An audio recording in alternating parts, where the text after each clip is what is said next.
नमस्कार, आप देख रहे हैं युग चरण और मैं हूं आपके साथ खुशबू सिंह। आइए नजर डालते हैं राजस्थान से जुड़ी कुछ बड़ी खबरों पर। लोकसभा चुनाव से ठीक पहले दिल्ली के मुख्यमंत्री अरविंद केजरीवाल की गिरफ्तारी से राजस्थान की सियासत गर्मा गई है। यहाँ एक के बाद एक विपक्षी दलों के नेता केजरीवाल के सपोर्ट में उतर रहे हैं और सत्ताधारी बीजेपी सरकार पर जमकर हमला बोल रहे हैं।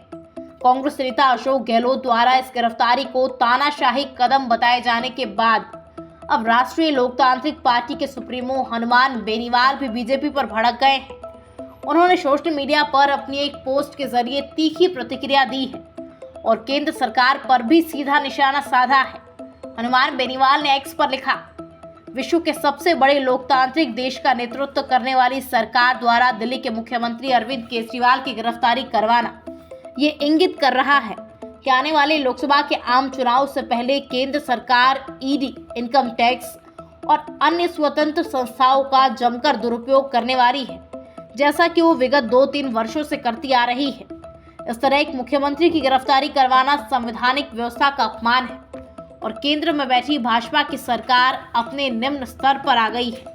लेकिन इतिहास इस बात का साक्षी है कि तानाशाहों की सत्ता भी जनमानस के आगे नतमस्तक हुई थी। देश की जनता को मत की चोट से ऐसे तानाशाहों को जवाब देने की जरूरत है। राजस्थान में गर्मी ने तेवर दिखाने अब शुरू कर दिए हैं।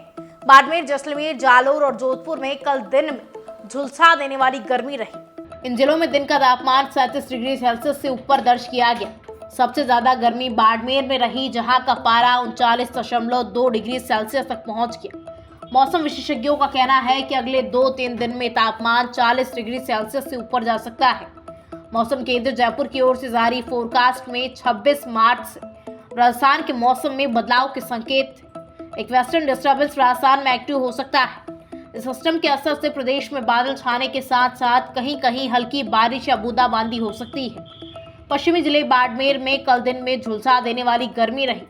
आसमान साफ रहने से तेज धूप रही और हल्की गर्म हवा चली। मौसम विशेषज्ञों के माने तो धुलंडी तक यहाँ तापमान 41 डिग्री सेल्सियस से ऊपर तक जा सकता है। बाड़मेर के अलावा कल जैसलमेर में तापमान 38.4 डिग्री सेल्सियस, जालोर में 38 डिग्री सेल्सियस, फलौदी में 37.4 डिग्री सेल्सियस और जोधपुर में 37.1 डिग्री सेल्सियस दर्ज हुआ। राजस्थान में भीलवाड़ा, राजसमंद, ब्यावर, टोंक, जालोर के अलावा नागौर जिले में 22 बड़े बजरी ब्लॉक की नीलामी पर हाईकोर्ट की लगी रोक अब हट गई है। 4 मार्च को हाईकोर्ट में लगी एक याचिका पर सुनवाई के बाद कोर्ट ने इस पर रोक लगा दी थी।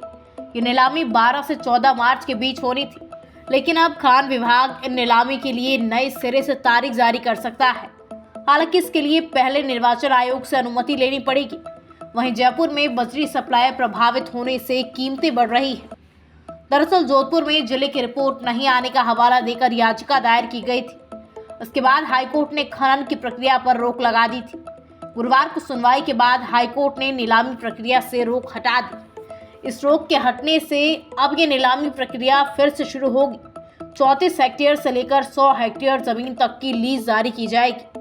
राज्य सरकार को इस ऑक्शन से 300 करोड़ रुपए से ज्यादा का रेवेन्यू मिलने की उम्मीद है, जबकि आमजन को 40 टन के एक ट्रक पर करीब 15,000 रुपए का फायदा हो सकता है। लोकसभा चुनाव के लिए राजस्थान में नियुक्त किए गए प्रदेश चुनाव प्रभारी डॉक्टर विनय सहस्त्रबुद्धे शुक्रवार सुबह जयपुर पहुंचे। एयरपोर्ट पर पार्टी उपाध्यक्ष अजय पाल सिंह, जिला अध्यक्ष राघव शर्मा, मेयर सौम्या गुजर सहित अन्य पदाधिकारियों ने उनका स्वागत किया।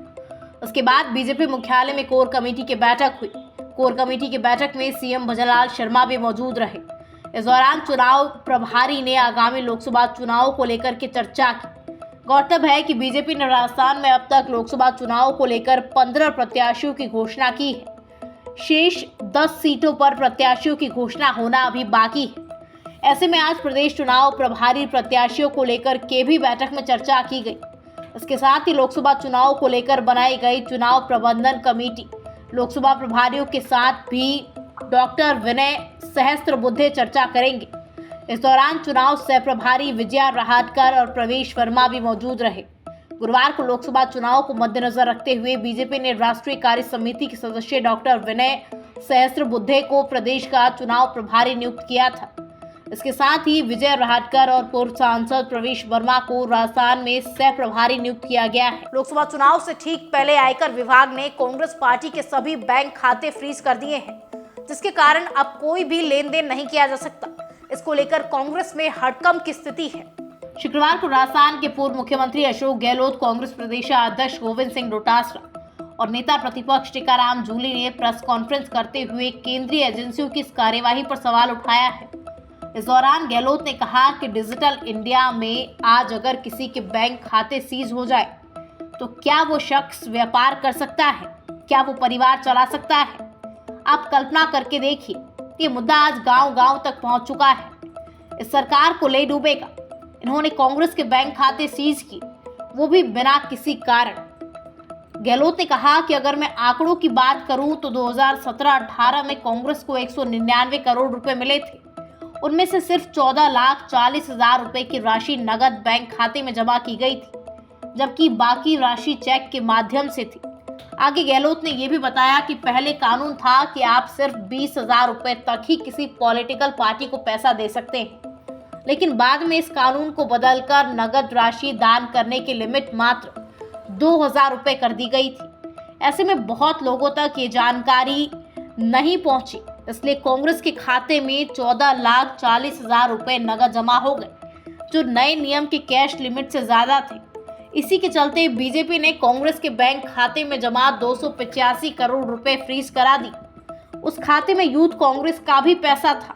लोकसभा चुनाव के लिए कांग्रेस ने राजस्थान में दूसरी लिस्ट जारी कर दी है। कांग्रेस ने राजस्थान में 6 उम्मीदवारों की घोषणा की है। वहीं सीकर लोकसभा सीट को पार्टी ने माकपा के लिए छोड़ दी है।